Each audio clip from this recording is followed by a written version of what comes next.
Hi, everybody. Welcome to our Friday Facebook Live.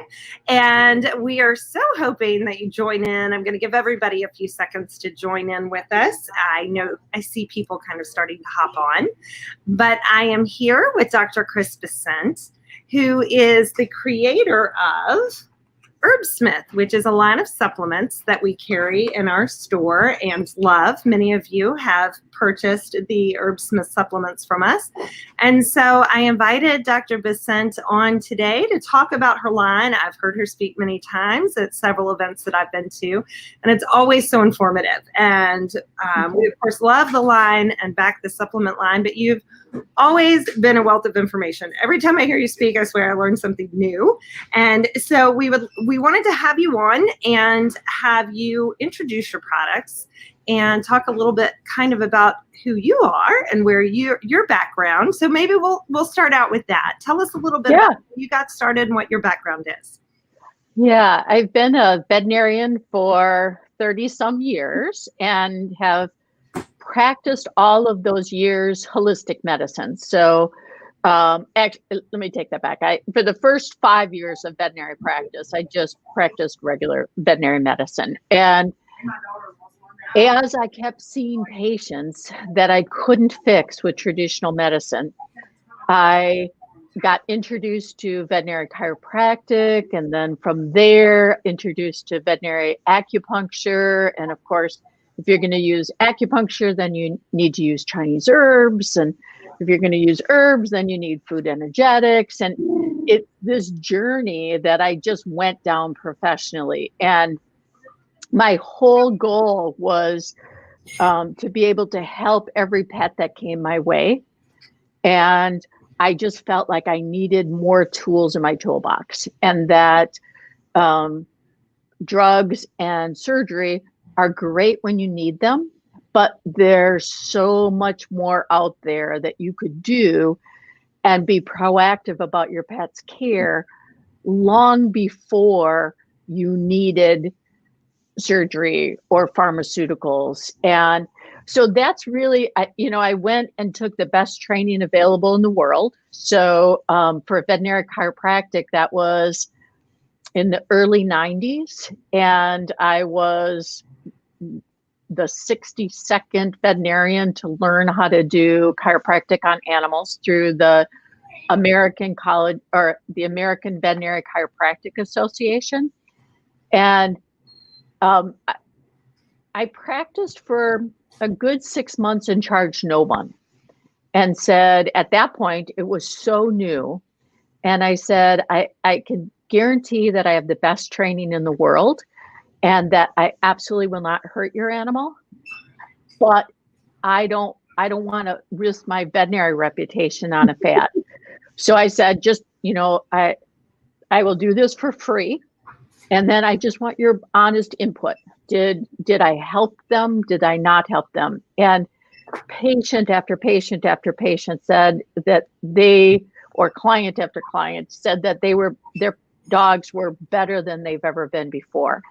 And that's when I went, okay, this is not a fad. It makes physiologic sense. It makes sense pathologically. It made sense. And so then from there, that kind of brought me into veterinary acupuncture. And of course, that took me to Chinese herbs, and then that took me to food energetics, and then that took me to developing Herbsmith. And the Simple Food Project which is a food that's based on warming, cooling, and neutral. Mm-hmm. So it really, for me, my 30 years of veterinary practice was really in search of being able to help every patient that came my way. And it was really fascinating because 30 years ago, not only were women not veterinarians, it was a male-dominated profession, but then the idea of holistic medicine wasn't even a thought, like not at all. In fact, some of my colleagues would call me the witch doctor. And I'm like, wow. To me, it didn't make any sense because it just made sense what I was doing. And I said, fine, I'll fix your patients. And the beauty is that in the beginning, type of patients that came to me were the worst of the worst. Like they were so sick or they were in so much pain. And, case after case after case improved with what I did, that even by the end of my veterinary practice, University of Wisconsin-Madison was sending their oncology patients to me. Wow. Because dogs that were fed well and used the right herbs healed so much better and tolerated chemo so much more. So the beauty was I was kind of practicing what all these wonderful teachers had taught me. And then I was an example to many veterinarians in our area of, this isn't just being a witch doctor, that this made good scientific sense, and why aren't we utilizing it more with our patients? So now in our area, which is in southern Wisconsin, the Milwaukee area, there are so many holistic veterinarians now. And so that just, to me, it just means that more animals are getting great care. And where did Herbsmith really came from? Herbsmith came from, in my veterinary practice, I was using all these fabulous herbs that I knew were very safe and easy to apply, and for common issues like arthritis or bladder infections or graying of the eyes for the older pet. And so I was using it in my practice all day, every day. I worked 6.5 days of the week. And I had wonderful stores like yours in my area. And I thought, if I could partner with wonderful people like you, that could get more herbs to more pets than I ever could see in a day.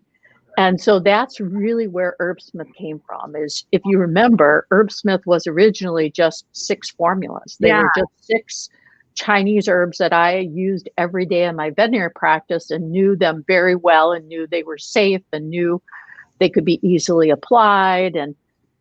And then I partnered with all these amazingly fabulous stores, and then Herbsmith just kept growing and growing and growing from there. And really what we did was we looked at what things could we help animals with by developing a good foundation of health. And so you'll notice that a lot of our current products are based on targeted nutrition. So for example, dogs with graying in the eyes, that's all oxidative stress, because as we age, when we're young, or when a dog is young, they produce lots of antioxidants within your body. As we age, that endogenous production goes down. And so then we need to add more to our diet. And so Spectre, for example, is all about targeted nutrition that is exactly for the eyes. So it's lutein and beta carotene and marigold. And those are all very ocular specific antioxidants. And it's amazing. If you, I don't know how many times you've used it with your own pets, but literally within 2 weeks, that grain that they have to their eyes start to go away, which means that their quality of life is better. And so sometimes when people say that their older pet is more anxious and barks more, especially at night, could it be vision?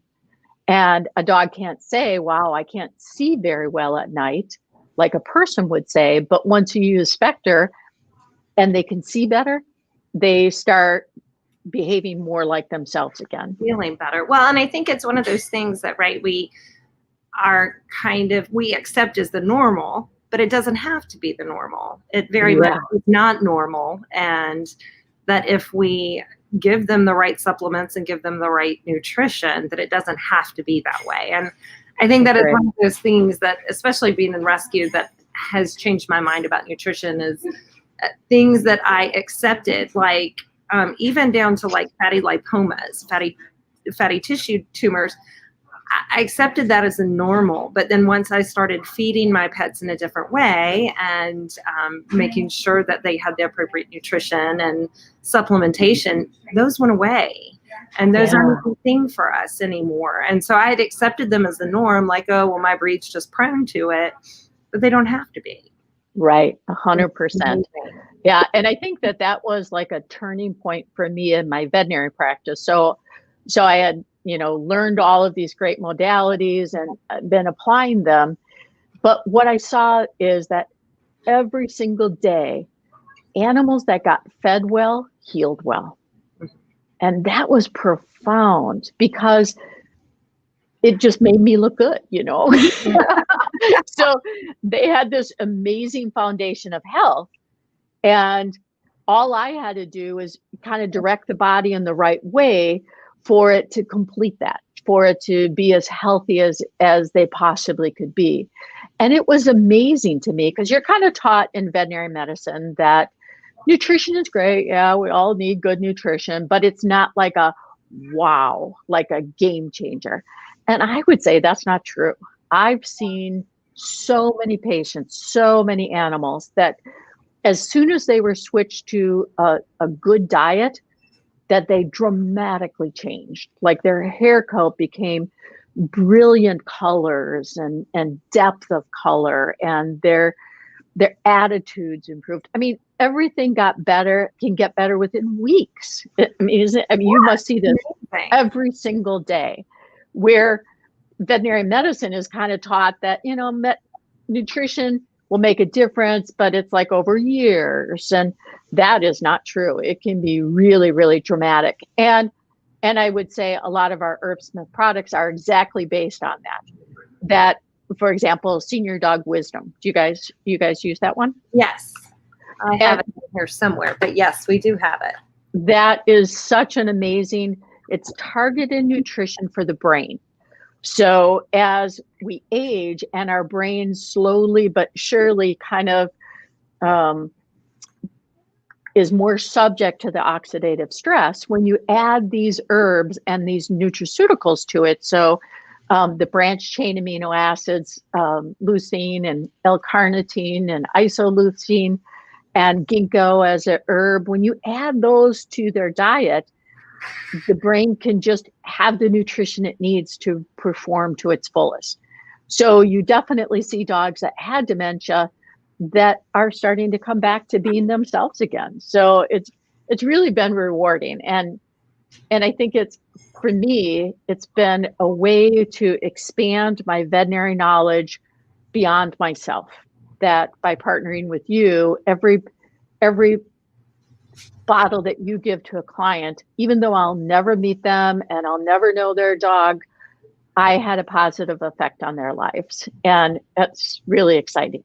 It struck me when I saw you speak at one of the events that I went to and this is kind of my takeaway in a synopsis of what you said, but was that obviously Western medicine has its place. Pharmaceuticals, surgery, those kind of needs have their place, but that they're not intended for long-term use.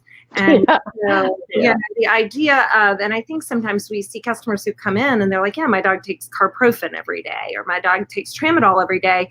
And it's seen as like, this is the solution and it's going to be like this for the rest of the pet's life. Whereas the idea really is to treat that acutely and then wean off onto something that is supplementive that can help support the pet in that manner and not stay on that pharmaceutical for a lifetime, because it does so much damage internally. Exactly. 100%. Yeah. Thank God that we have surgery. Thank God that we have antibiotics and steroids when we need them. Absolutely.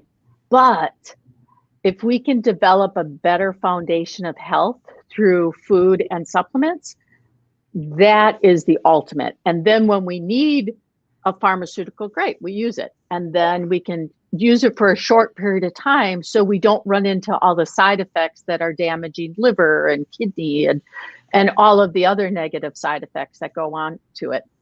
And I think that kind of brings me up to another really important point, that I think that pet owners are kind of getting a bit duped in this idea of complete and balanced. And that the FDA standard and AFCO, which is a group of regulatory officials, have set this line in the sand that is saying this is complete and balanced. And really what that is it's for adequacy. So complete and balanced means It's enough macronutrients and enough micronutrients to sustain life.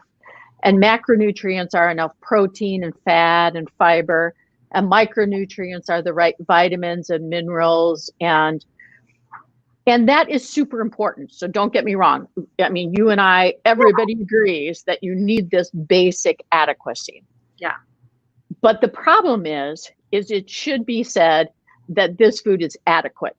It shouldn't say it's complete and balanced, because complete implies that it is everything that your dog needs. And that's just not true. And we also tend to think that a supplement is kind of extra.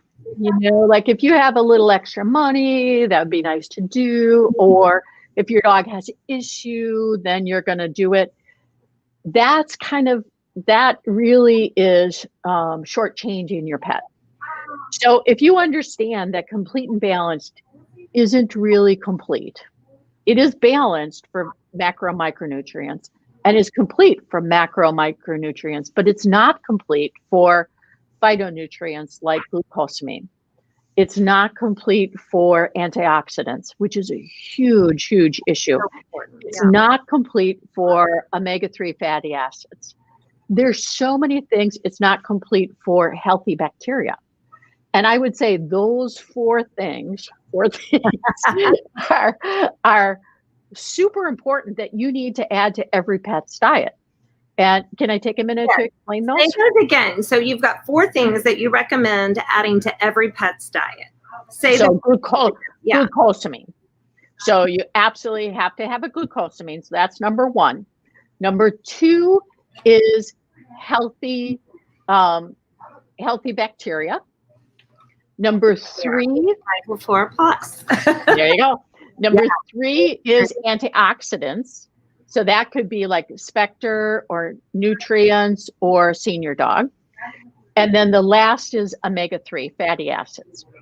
So let's start at the beginning. Glucosamine, you need to add that because the way pet food gets produced, you're not getting the glucosamine that you would think you're getting in the food. And if it does say it has some glucosamine, it has such a small amount that it's not enough to nourish the joints.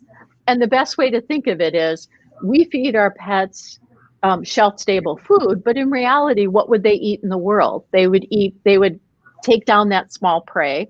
So they would catch a rabbit and they would eat all of it. And they would eat the joint capsule and the cartilage endings and the fluid within the joints. And that's how they nourish their body. The way that food production is done, they're not popping the cartilage off of the ending of bones to be able to feed it to your pet. And if they just ground up the bones and put it into the food, it would have too much calcium. Because right in the real world, if a dog ate the bone of, say, a cow, they're not going to eat the entire bone. They're going to chew on it. They're going to get to the marrow and they're going to eat the bone endings. But then they leave the majority of calcium that then goes back into the earth.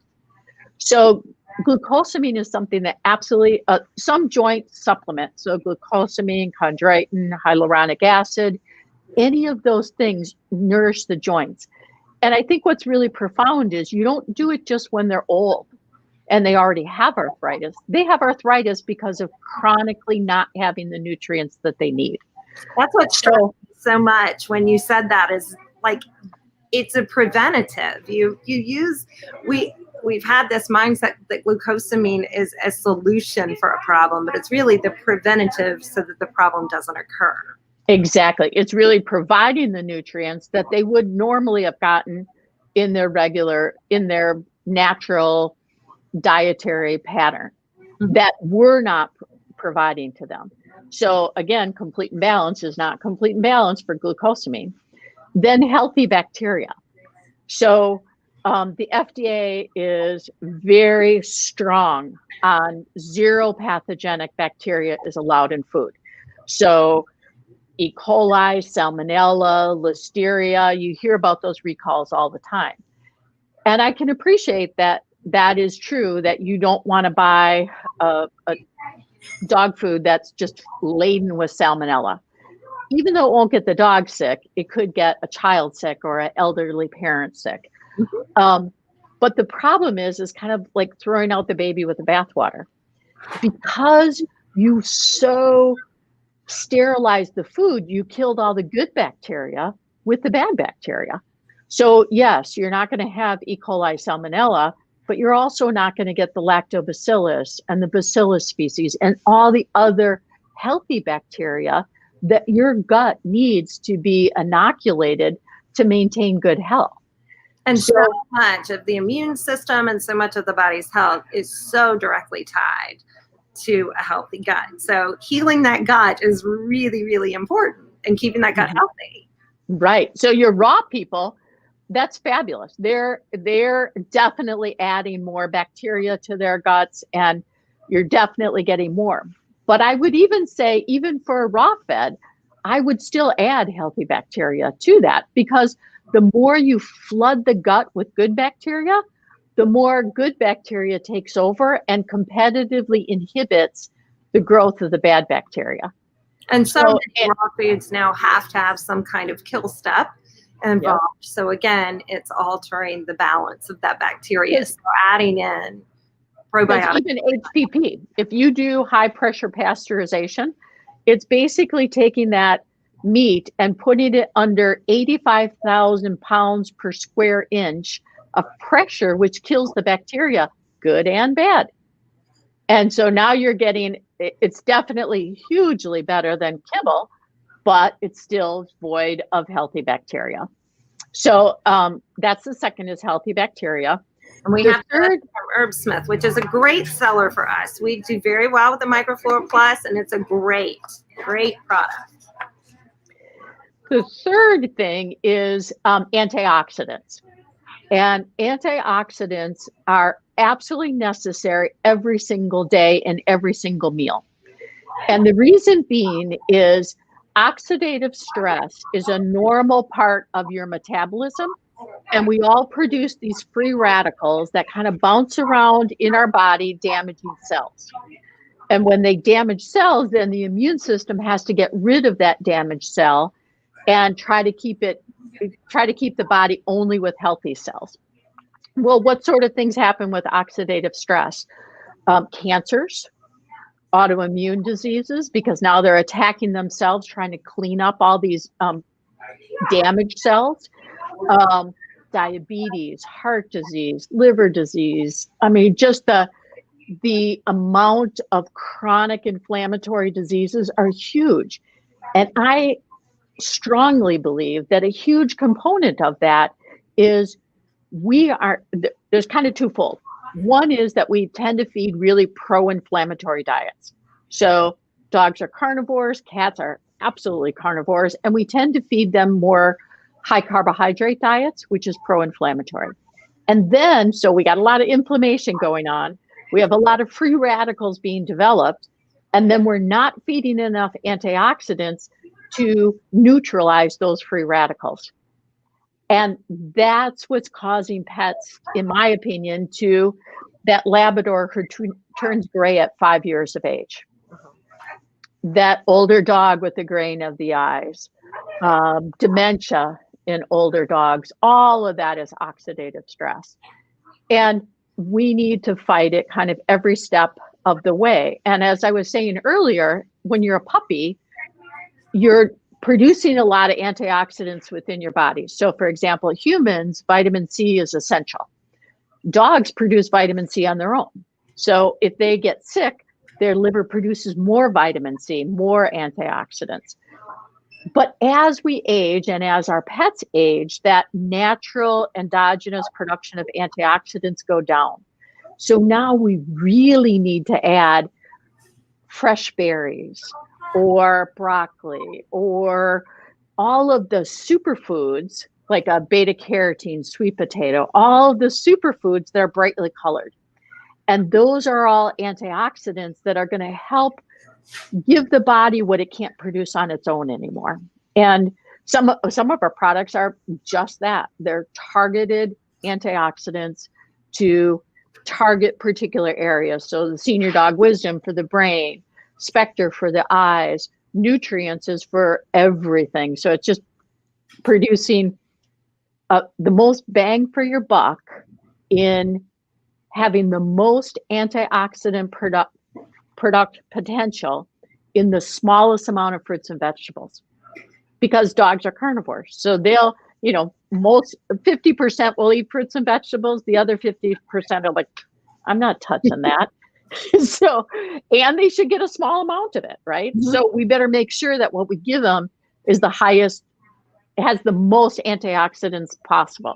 So I love blueberries and cranberries and broccoli, and adding some of those things, carrots, sweet potatoes, adding those back in small amounts and steamed, of course, if it's if you have an older pet so they can't tolerate the fresh vegetables.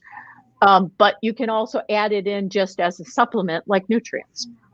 The fourth thing that I think all dogs need, above and beyond this complete and balanced food, is omega-3 fatty acids. And omega-3 fatty acids is mostly, we think of salmon oil.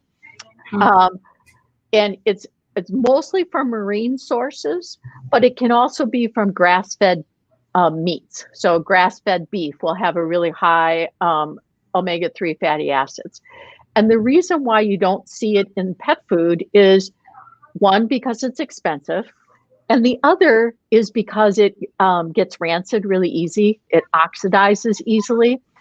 So therefore, it's hard to keep it in that big bag of dog food sitting on a shelf for a year plus without it going rancid. And so that's why you always have to add it in separately as either fish oil or salmon oil, or what I really love is krill. Mm-hmm. Like krill is one of my favorites because it's such a small organism that it doesn't accumulate all the toxins and pesticides and things like that, like the bigger fish do. Which we carry all of those.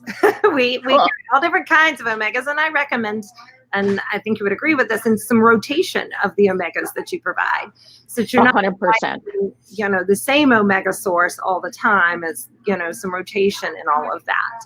I agree 100%, because if you rotate, then there's there's minimal chance of you developing a toxin in your pet unknowingly, because all of those toxins are fat soluble. So yeah, to me, the ideal is if you had 7 jars and every day you used a different one, so that you got the benefit of all this marine life rather than just one.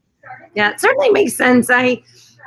Whenever I'm talking with a client, I'm always saying, rotation, and it seems like such a novel thing to us with our pets, because kind of we're led to believe if it's not broken, don't have to fix it.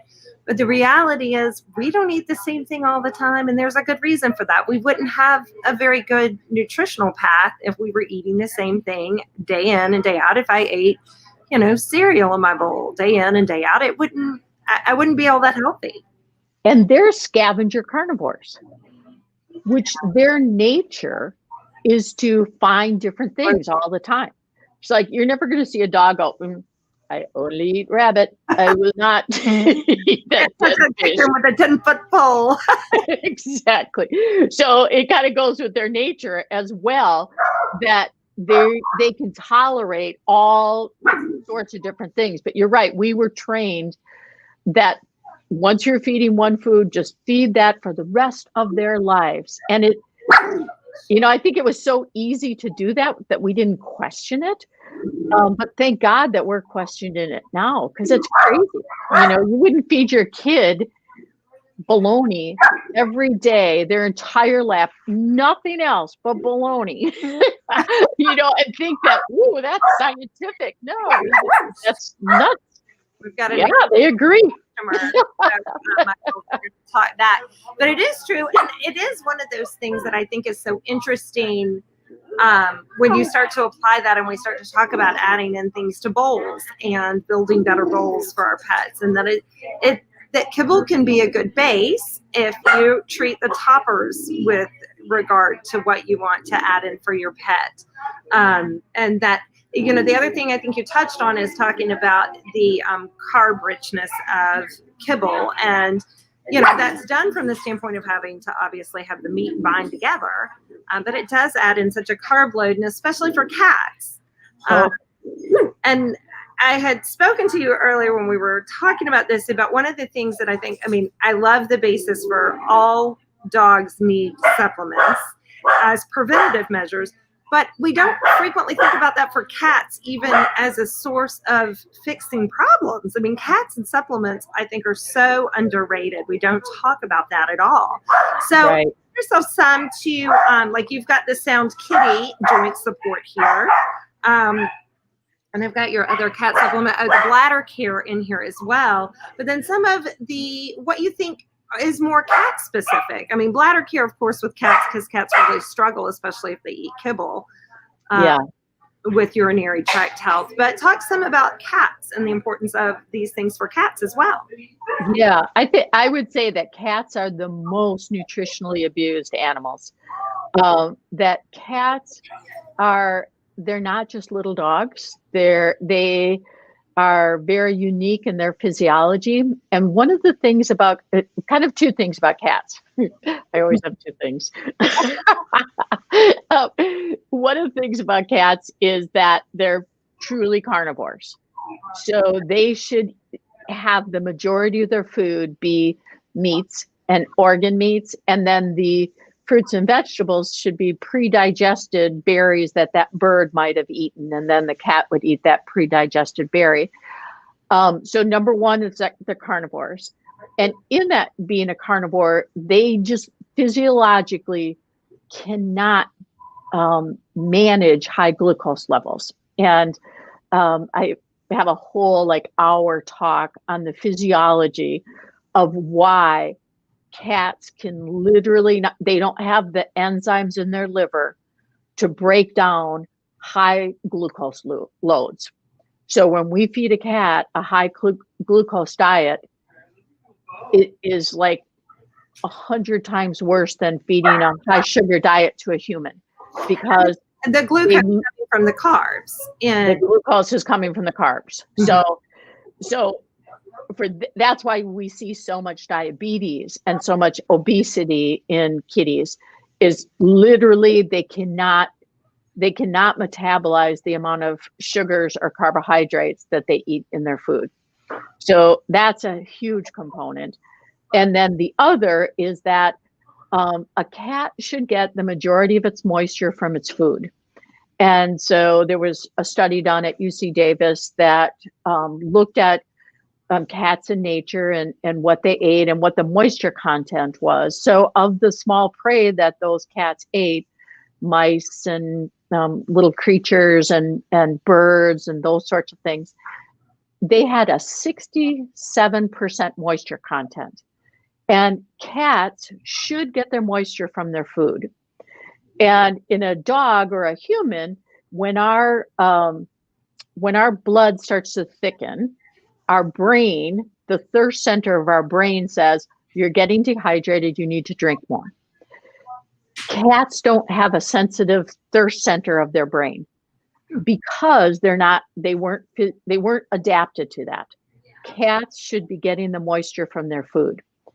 So it's not just that they're not drinking well, literally their brain is not signaling to them that they're becoming dehydrated. So when we feed cats a chronically dry diet, like a kibble, we are chronically dehydrating those cats. And cats are, of course, desert creatures. And one of the best things that they can do to combat that dehydration is concentrate their urine.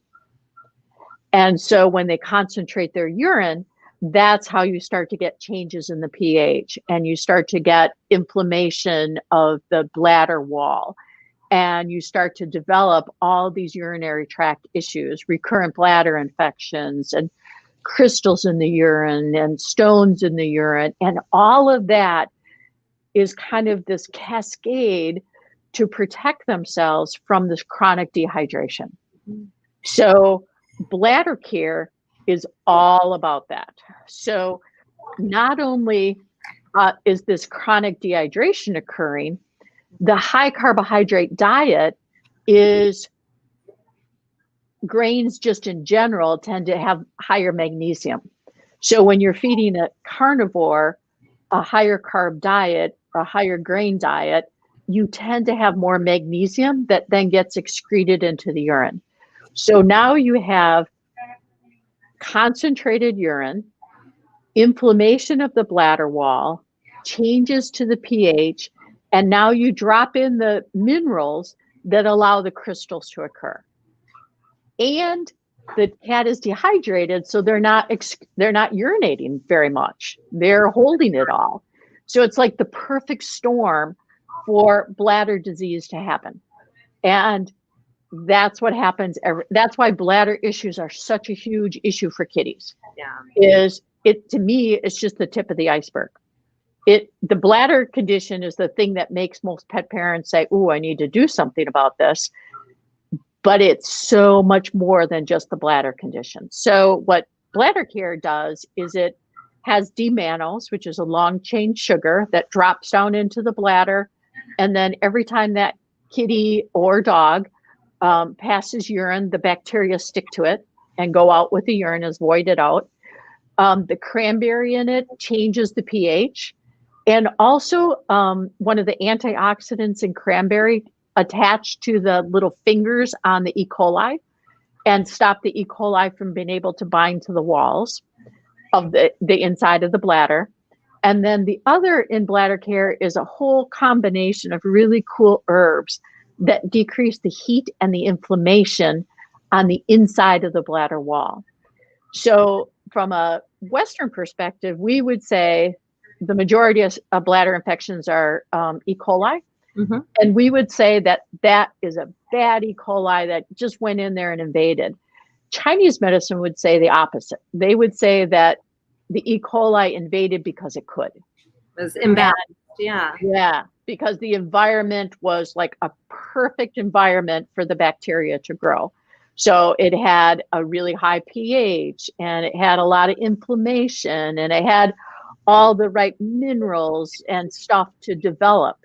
So it's not Western medicine. From a veterinary perspective, we're going to treat those patients with antibiotics and kill the bacteria. Absolutely, 100%. But you need to go a step further and say we need to change the internal environment of the bladder. And even further than that, we need to change the reason why this occurred to begin with, which is feed the cat as a cat, which is a carnivore that gets its moisture from the prey. So if you have a really carboholic kitty that loves kibble, okay, it's hard. I'm a carboholic. I mean, carbs are yummy. Yeah. But what you have to do is just start adding canned food in, and then start adding in some raw food, and start adding in some freeze-dried, and rehydrate it with a warm bone broth, something to that effect, so that you're constantly kind of converting them from the dry kibble into really healthy food that is going to nourish that kitty, rather than, I think that years and years ago, I was listening to talk, and somebody was talking about how Americans are so overfed but undernourished. And that is 100% true for humans as well as for our pets. And kitties are the greatest example of that. That great big fat kitty is so overfed but undernourished. Wow, that's powerful. That's so true. It's in our domesticated cats. So true. Yeah. And so terribly sad, because you can be giving them the best kibble in the world, but it's not going to give them what they need, which is the moisture and the better and what they can utilize. They just cannot utilize high carbohydrate loads. They literally just cannot. And then, of course, glucosamine that you give to your dogs, a cat, of course, should have that. So sound kitty. I think all kitties should automatically get sound kitty in their diet. That is just joint support they would get from the prey that they would eat themselves. And then microflora for kitty. Again, feeding the kitty healthy bacteria so that their microbiome can be as healthy as possible as well. We kind of tend to forget about that with kitties because they're little survivors, you know, that whole kind of idea of 9 lives is so true. You know, they are subjected. I feel like once we domesticated them, it's our responsibility to feed them the way they should be fed. And that just doesn't happen, but yet they still survive. Yeah. And it is amazing. But I would add, so I think all kitties should get Sound Kitty. I think all kitties should get Microflora for kitties. And then if you can't get off the dry, high carb kibble for whatever reason, and I completely understand there's so many reasons why, then bladder care might be that kitty's best friend for the rest of their lives. That's fine. At least we can manage their bladder and the environment of the bladder.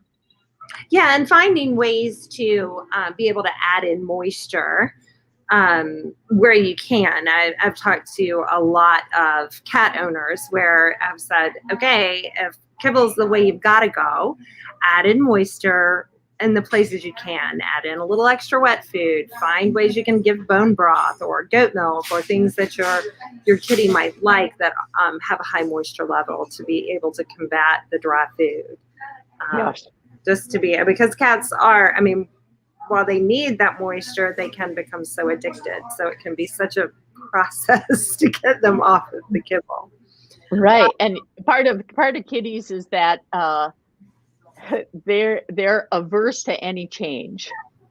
And so they're also adverse to good change as well as bad change. Yeah. So, they don't know it's for their own good, for sure. Yeah. But once you convert them, it's amazing how they change. I mean, it can be done. It just takes it. They're just stubborn. And of course, in kitties, you just cannot cold turkey them. You cannot just say, you're either going to eat this or you're not eating it at all. They develop fatty livers and can die from it. So that is, you have to coerce a kitty slowly, but convince them that this is in their best interest. Yeah, I always tell customers, your dog is never going to starve to death. Your dog will, a healthy dog is going to eat eventually. They'll give in to your power. But a healthy cat, they will starve themselves to death. So be very careful. You have to transition slowly. Well, we do have a question from Marty. Let me see if I can get this up here. She's asking, do you have an all-in-one product? And she's posted this when we were talking about the 4 things that they should have. So I'll let you touch on that and go with that question. You know, Marty, I wish I did. And I struggle with that a lot, actually, because it just seems like such a great option.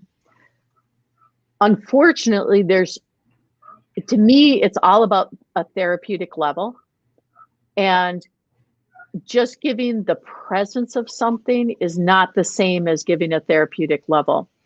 And so there's literally no way that one supplement, so 3 soft chews per day, could have enough omega-3, enough glucosamine, enough healthy bacteria in it, enough antioxidants to really do the job. So what I found, and I'd be happy to evaluate any all-in-one product, but what I found in the all-in-one products is they're all-in-one, but they don't have enough of any. And I just can't, in good faith, do that.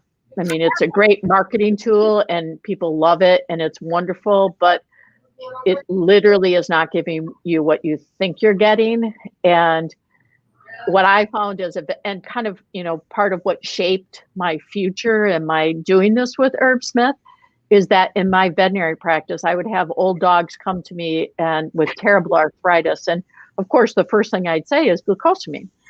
And the owner would say, oh, I've been doing that his whole life. And they would bring in this bag of glucosamine that had like 2 milligrams in it per day. And they needed 2,000 milligrams per day. And so the owner, in good faith, had bought these products, had used them religiously. And who really suffered is the pet. And the owner got ripped off because they bought something they thought would work, which didn't. And the company made a lot of money, and who really suffered was that animal. And so I'm really big on therapeutic levels. And then there are certain things that have to be packaged in certain ways. So example, microflora, it's in capsules in a blister pack. And the whole reason it is like that is because as soon as that powder comes in contact with even the moisture from the air, the bacteria come back to life. And they're alive for about 2 weeks.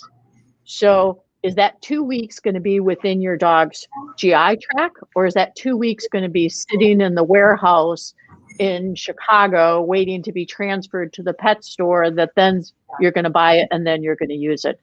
So there are times that packaging really makes a difference. And for probiotics, that's one of the big ones. Packaging really, really matters. And I would say that the proof is in the pudding. For example, on the microflora, you said it's such a great product for you. And it sells well because it works. Yeah. And it works because we went through meticulous details in making sure that that when it got to the pet, the pet got the full nutritional amount that they needed, the high levels of it, as well as in the form that they should have it. Well, and I would say that about omegas as well, depending upon what omegas you use. And we had talked about rotation and those kind of things. You can't have all of that and have it as an all-in-one kind of source. I don't think you can. Yeah. But interestingly enough, while we've been talking, I'll show you this. I think this is really cool. And this touches on your website. Marty, same Marty, on your website. She filled out the quiz, so she knows what she needs, and she's really enjoyed this session. So that is a wonderful tool. Wonderful. That takes us to the Herbsmith website. Well, this is a great part for Marty as well, is we offer 20% off, and we would offer that in the stores as well. So Marty, go and buy it from Allison, get it from their stores, and then Allison just sends us, and we will send Allison a check, and we'll make up the difference. So we offer 20%, but it's if you get it from our website, but also if you buy it from the stores as well. And then the stores just come to us and we take care of it. So you can get all of your stuff from the store as well. We're happy to do that and happy to have that quiz, because I do think it's so important to be able to go on there, because we can sit here and talk about this, but I know in an hour, 2 hours, 3 days from now, people are going to want to know, well, what should my pet need? What if I'm dealing with a health issue, like a liver issue? You know, if they come to the store, my staff can support them, but knowing that they're coming in for milk thistle, and coming in for things like that. Marty says, I only buy at APC. That's what she nice. Does. The way it should be. That is 100%. And I literally, Marty, look at every single quiz, every single one. I kind of sit down and I focus and I visualize your pet, and I really listen to everything that you write down. And then in my brain, I'm debating, okay, what is going to give your pet the most bang for their buck? And I kind of think like you do, but I think I will do 3 supplements. If you give me more than that, I think I will do it. But when I get really busy, I might not. So as I'm looking at these quizzes, I'm saying what is going to really make the most impact in that pet's life. And then I'll also say, okay, and then when that part is good, let's add in this. So yeah, it's been really fun for me because I stopped seeing patients every day. And I miss it. I love the logical puzzle, and I love the helping them. And this is a way for me. I'm totally loving it. It's a way for me to almost see a patient without actually having to do appointments every single day. It still gives you the direct connection, and that is such a cool thing. Yeah, and to partner with people like you guys. Well, the other thing I will say that we do have at each store is these booklets. And let me hide this for a little bit. You can see, I'm going to put a few of these out. So if you've watched this and you want to know more, this is a great booklet. It's so informative, and it talks about warming proteins, cooling proteins, neutral proteins, kind of just all over health. in so many different aspects. And I think it is a great resource for owners who are trying to do more nutritionally for their pets. And yeah, and especially when you talk about therapeutic levels, we literally have in that book how much glucosamine does a 50-pound dog need versus a 10-pound dog. And yeah, that book is not about selling a product at all. It's about, if you know better, you buy better. yeah, no, it's really, really cool. And it's a great resource because I think you can be come at by so much misinformation so easily in the pet industry. Yeah. And of course, we're all passionate about our pets, and I'm not saying that the misinformation is from any kind of ill intent, but Yeah. I think that when you start to see a whole fed animal that is fed a whole nutritional diet and is exposed to a much more fresh and natural approach, when you see the difference, it's like you said, the proof is in the pudding. It makes a huge difference. Yeah. Made a huge difference at our house. I know, unfortunately, last weekend I just lost an 18-year-old dog, but Wow. literally right up until 12 hours before she died, she was bounding Wow. through my house like nobody's business. She acted like a 2-year-old right up until 12 hours. Wow. So Congratulations. yeah, I mean, it's amazing. That's what like living life to their fullest until it's time. And 18 years old, Yeah, that's fabulous. That it's long life. amazing. Yeah. And I know it's really hard. I mean, It is I hard. feel for you as well. Hard to But lose, thank but God it's hard too sad when they've lived so long and such a healthy life. Yeah. So, well, this is great. It has been wonderful. I'll give a second more for people to ask any questions. I know this was a really cool. This one is from Mary Brannon. She says, "Thank you, Dr. Bessent, for making our pets' lives better naturally. Once Spartan gets past these 2 TPLO surgeries and the hardcore rehab medicines I'll be in to get Herbsmith to maintain." And I think that's a great way to look at it. It changed kind of my whole perspective about those medications and kind of get them more as an acute solution rather than a long-term solution.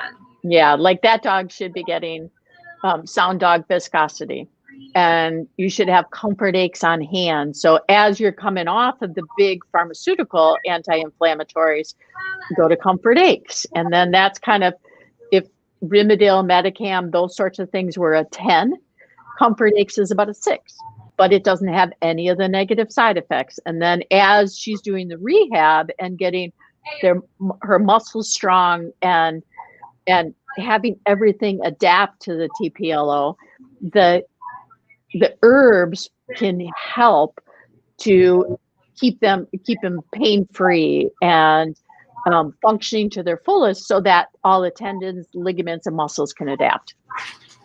This has been wonderful, and of course, always so very informative. And I truly appreciate you being willing to come on and share all this information with us and talk with us more about keeping our pets healthy. I know the one thing I can say goes through and through all of our customers and our hearts, of course, is that we're passionate about our pets and passionate about them being their best health.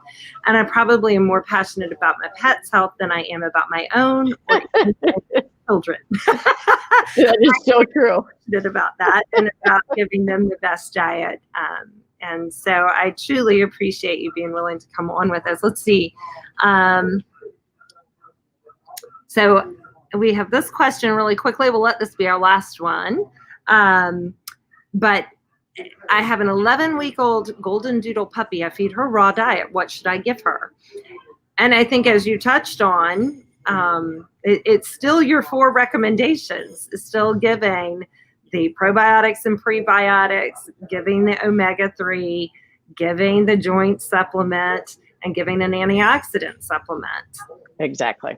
Yep. And whether that's in the food or in a supplement is totally up to you. So, for example, I would do one of the joint supplements. So young dog viscosity would be the one that I would recommend. And then I would do microflora, because you just want to always inoculate the gut with good bacteria. And then I might add vegetables or some fruits or a raw that has some of that, and then add some sort of marine oil to their food as well. And then maybe even rotate in some pure krill from Herbsmith, or rotate in some grass-fed meats, and just always be rotating it. But you're in great hands with Allison. One other quick question while we're thinking about it, because you just said that the taurine supplement, we did bring in the taurine, and of course that's been a hot button topic here lately with pet foods. And as we have kind of said from the beginning, as we think that DCM and kind of heart issues in pets is a lot more complex than just a grain or non-grain based food, that it's not really in the grains. The truth is not in the grains here, but probably in a lot deeper conversation about how we feed our pets and adding in the antioxidants and stuff. But talk a little bit about the taurine supplement and what pet might benefit from that taurine supplement. Yeah, it's taurine, but it's also coenzyme Q10, and it's L-carnitine, and it has all kind of targeted heart nutrition. So any dog that has that breed has a propensity towards heart issues, absolutely. So Cavalier, King Charles, any dog that has a heart murmur or has a history of heart issues, absolutely. And the real reason that we made the supplement is because I would agree, if my dog got DCM and he's an older dog and he's been eating grain-free kibble or even a grain kibble for 8 of his 9 years, I would add in raw meat. That's really what that dog needs. It's basically they're not getting the taurine from the meat that they should get.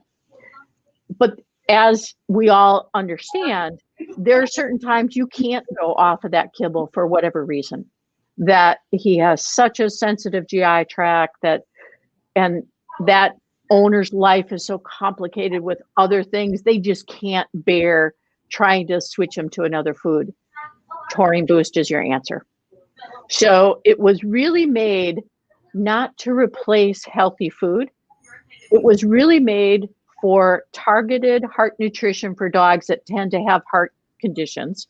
So I just happened to push it to the forefront because of DCM. It was going to be a heart supplement we would have made anyhow. But then it also served the purpose of people who couldn't change from their food that they're feeding, but they needed to add taurine to the diet. This was the way to do it. And it's not just taurine, it's taurine and L-carnitine and coenzyme Q10. So it's all heart-targeted nutrients. Very good. Well, we look forward to everybody coming in and checking out the Herbsmith line. And as I said, I will put some of these books up front this afternoon so that if you're coming through the weekend, I have some. I don't have a plethora of them, but we can definitely get you one if you leave your name if we run out. But then the Herbsmith website is also very informative and a wealth of information. And a lot of the information in this book is on your site. Yes. And of course, the quiz is on there that everybody can hop on and take for their pet and see what their pet needs.